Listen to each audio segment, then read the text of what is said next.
Vamos a hablar de la importancia que tiene analizar la dirección del vector de fuerza cuando queremos conocer los principales músculos que están involucrados en un ejercicio. Muchas veces cometemos errores porque asociamos, por ejemplo, el nombre de un ejercicio a los músculos que directamente están involucrados, ¿no? Por ejemplo, en este remo os pregunto, ¿qué músculos son los que están directamente involucrados? Y muchas veces se piensa, vale, pues en un remo está claro, el dorsal ancho, los extensores de hombro del glenohumeral, dorsal ancho, redondo mayor, y por otro lado también se está produciendo la flexión del codo, así que los flexores del codo, igual como el bíceps braquial o el braquioradial, están principalmente involucrados en ese ejercicio.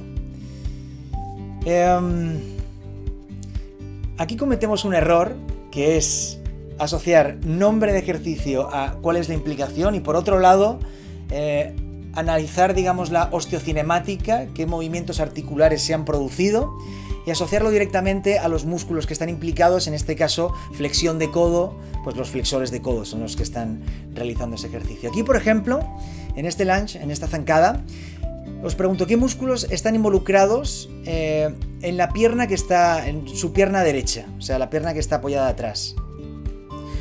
Pues muchas veces pensamos, a ver, se está produciendo una extensión de la rodilla, así que el cuádriceps es probable que esté involucrado, y por otro lado se está produciendo una extensión de la cadera. Así que es probable que, por ejemplo, no sé, el glúteo mayor y otros extensores de cadera estén principalmente involucrados en ese ejercicio. Aquí ocurre lo mismo, vemos un press y la pregunta es ¿qué músculos principalmente están involucrados en ese press? Y asociamos, el primer error es nombre de un ejercicio, músculos involucrados. Pues en el press, por lo general, en este caso un press en el plano transversal, pues va a ser el pectoral mayor haciendo la ADD horizontal del hombro, del glenohumeral, el deltoides anterior. Y por otro lado tenemos extensión del codo, y la extensión del codo pues principalmente la va a realizar el tríceps. Bien, y esto es lo que solemos muchas veces pensar, pero ahora veremos que hay un matiz, es muy importante, por eso digo, analizar los vectores de fuerza. Aquí vamos a ver otro press, en este caso, en vez de en el plano transversal, en el plano sagital, ¿ok? Y ocurre una flexión del glenohumeral y por otro lado una extensión del codo, así que pensamos igual en flexores, hacemos la asociación de osteocinemática, de movimientos articulares y qué músculos están principalmente involucrados. En este caso, pues diríamos el deltoides anterior en la glenohumeral, sobre todo igual en el inicio el pectoral mayor y por otro lado, como se produce una extensión del codo, pues también tendríamos que suponer que el tríceps está principalmente también involucrado. Por otro lado, aquí tenemos otro press, en este caso con la extremidad inferior. Vemos que se produce una extensión de rodilla, extensión de cadera. Y aquí os pregunto, ¿qué músculos están involucrados? Pues, a ver, pues los extensores de la cadera, porque claramente observo una extensión de cadera, y por otro lado extensores de rodilla, porque claramente observo una extensión de rodilla. Y ahora vamos, yo creo, al punto que os puede resultar bastante interesante y sobre todo lo vais a poder aplicar bastante, que es la importancia de analizar los vectores de fuerza. Vamos a ir por orden con los diferentes ejercicios que hemos planteado antes. El primero era un remo. En este caso, para analizarlo nos tendríamos que venir al plano sagital y ver, por ejemplo, qué ocurre en el hombro y ver qué ocurre en el codo para ver los principales músculos involucrados. Siempre hay que tener en cuenta que la respuesta neuromuscular, la activación de los diferentes músculos, es una respuesta a la física. Y vamos a ver ahora algunos ejemplos. Y para ver esto, evidentemente cuando decimos una respuesta a la física quiere decir una respuesta a las fuerzas, y en este caso cuando decimos una respuesta a las fuerzas es una respuesta a los vectores de fuerzas. Necesitamos analizar vectores. En este caso nos venimos, por ejemplo, a esta posición y lo primero que tendríamos que analizar y lo primero que tendríamos que ver es el ejercicio, no únicamente desde una perspectiva a lo mejor del movimiento y demás, sino también desde una perspectiva de fuerzas. Y lo primero que tenemos que ver es, ok, ahí tengo que analizar una fuerza, ahí hay un punto de aplicación, en este caso sobre la mano, ese cable está tirando en esa dirección y eso es un vector de fuerza. Y ahora vamos a ver ese vector, por ejemplo, cómo afecta a la articulación del hombro, a la articulación glenumeral. Vamos a analizar primero, por ejemplo, el eje lateromedial de la glenumeral y vamos a ver ese brazo de palanca, esa palanca, y vamos a ver en qué sentido intenta girar ese vector de fuerza, esa palanca. Si nos damos cuenta, esa palanca va a girar en contra de las agujas de reloj.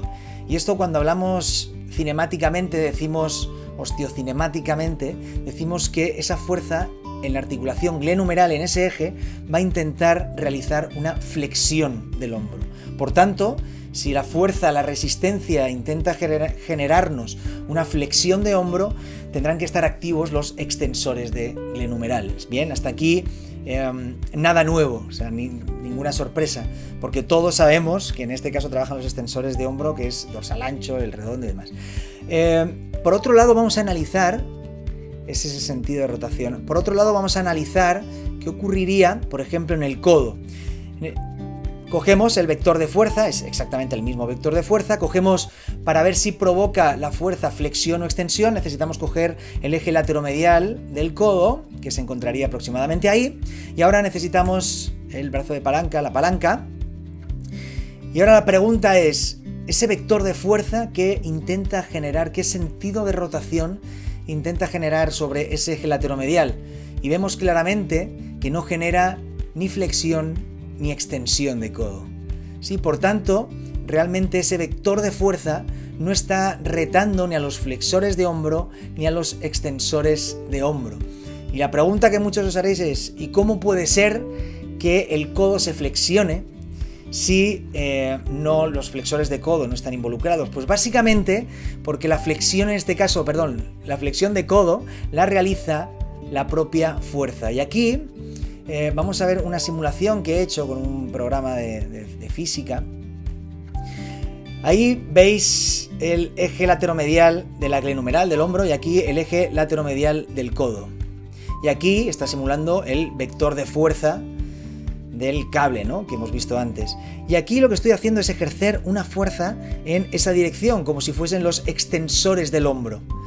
Esto realmente, el eje lateromedial del codo, realmente no tiene ningún motor, es un eje. No hay nada que lo esté moviendo, no hay ningún músculo. Aquí solo está habiendo movimiento, solo está existiendo fuerza en la articulación, en este caso glenumeral, como si fuesen, ya os digo, los músculos extensores de hombro. ¿Y quién flexiona el codo? Pues el propio vector de fuerza, en este caso es un muelle, pero da igual, cualquier vector de fuerza es el que realmente me está generando esa flexión de codo, sin que sea necesario que se active ningún flexor del codo. Y aquí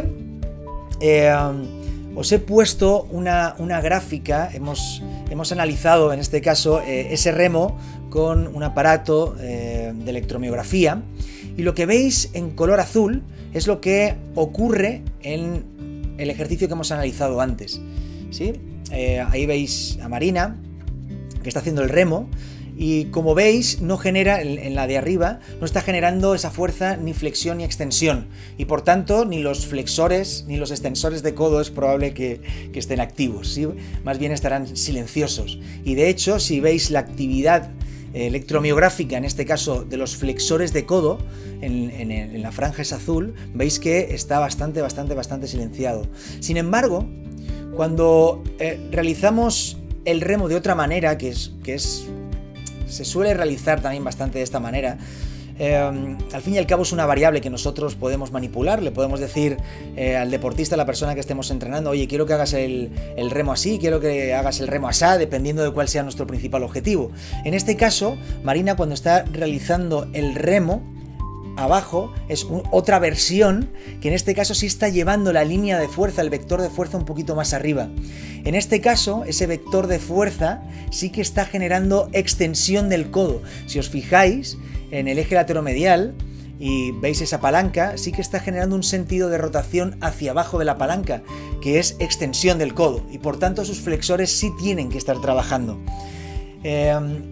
cuando analizamos la actividad electromiográfica en la foto de abajo, en el ejercicio de la foto de abajo, sí vemos que en este caso el bíceps braquial, que era donde estaba colocado el sensor electromiográfico, pues sí que tiene una actividad considerablemente mayor. Bien, aquí por ejemplo vamos a analizar en la zancada, hemos dicho la pierna que estaba atrás, que se producía en la rodilla y que se producía en la cadera. En la rodilla es evidente que se está produciendo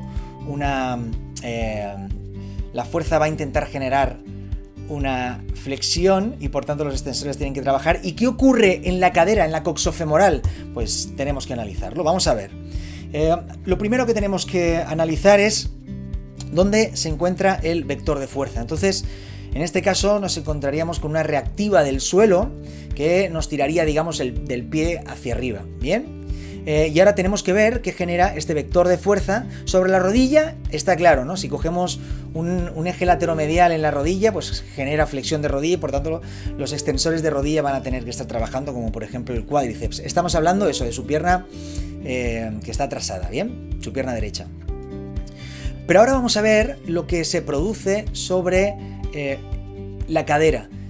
Claro, normalmente tú cuando ves el lunge dices, pues se produce una extensión de cadera, así que es probable que el glúteo mayor sea el que principalmente esté involucrado y los demás extensores de cadera.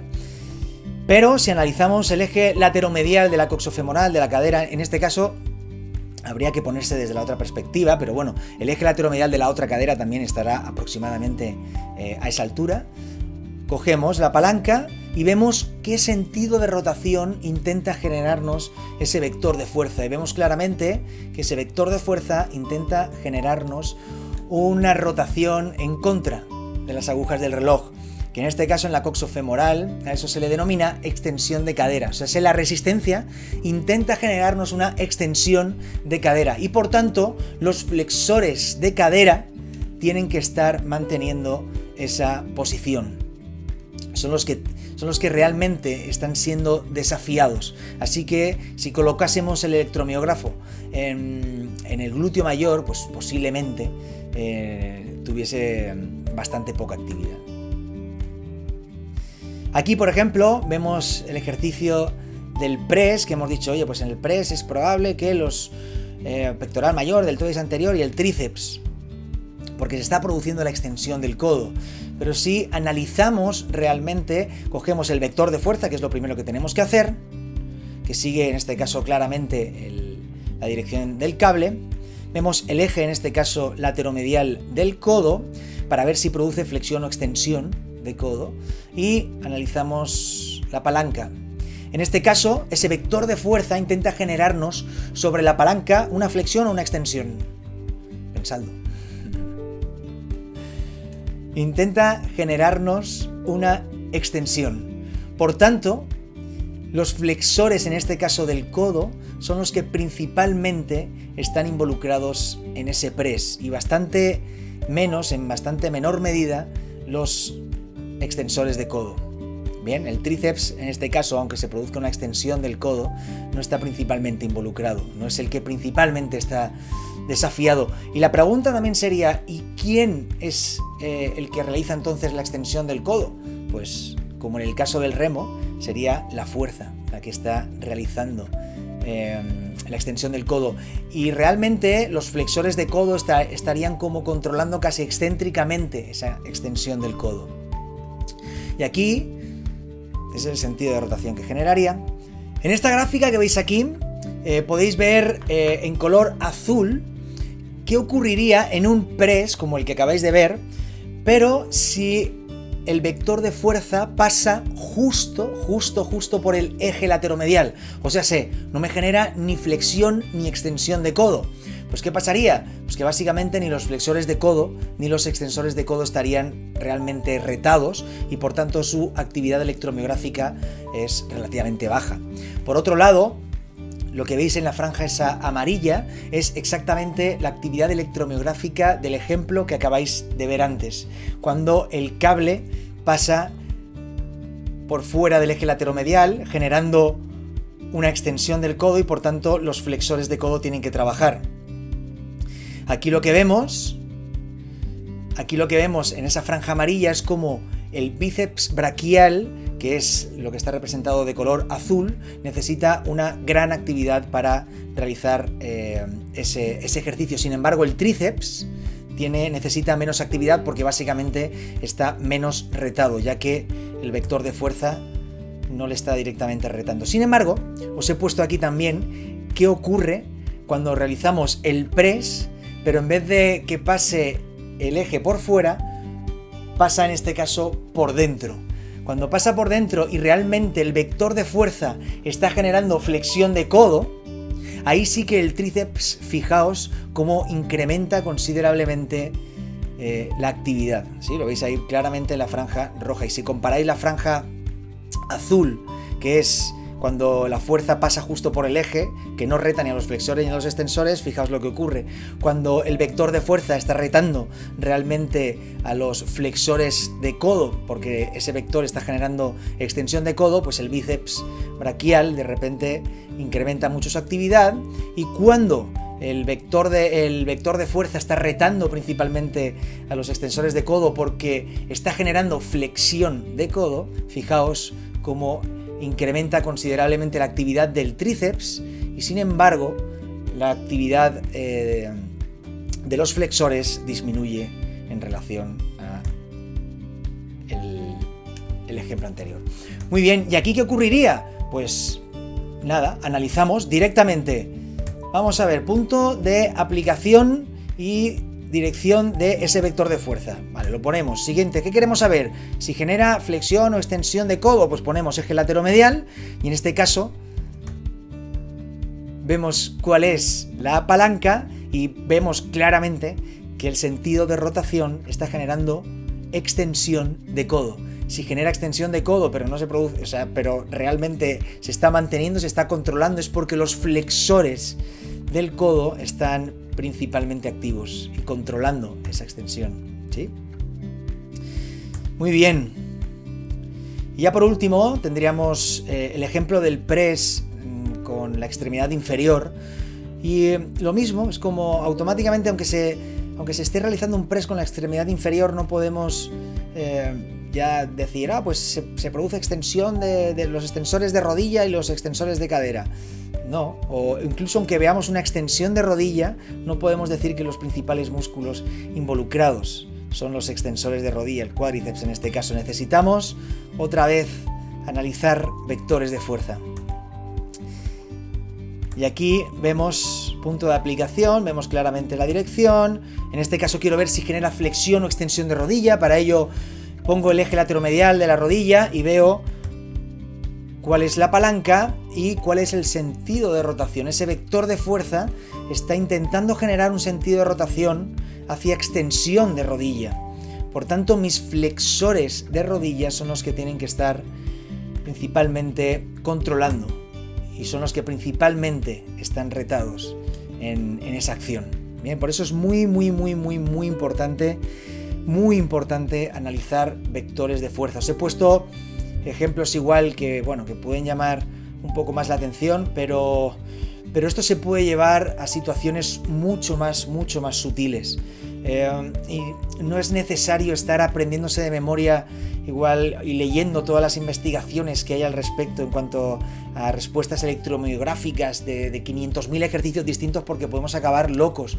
Creo que sabiendo que la respuesta neuromuscular es principalmente, no únicamente, pero principalmente una respuesta a la física, si analizamos y aprendemos a ver todo esto, no solo en fotos, sino directamente en nuestro día a día, analizar dónde está el vector de fuerza, dónde está el eje, podemos intuir cuál es la principal musculatura involucrada.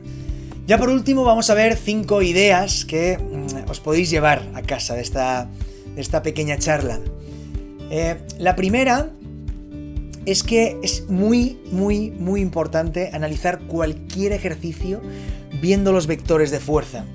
Y no solo haciendo fotos y analizando vectores de fuerza, sino cuando estéis en vuestros centros de entrenamiento, de fisioterapia, de lo que sea, cualquier ejercicio que planteéis es muy interesante visualizar como en 3D, en 3 dimensiones, directamente dónde están los vectores de fuerza y no solo los vectores de fuerza, sino dónde están los ejes articulares y demás, y ver qué intentan generar esos vectores de fuerza sobre los diferentes ejes articulares, para intuir potencialmente cuáles los principales músculos involucrados.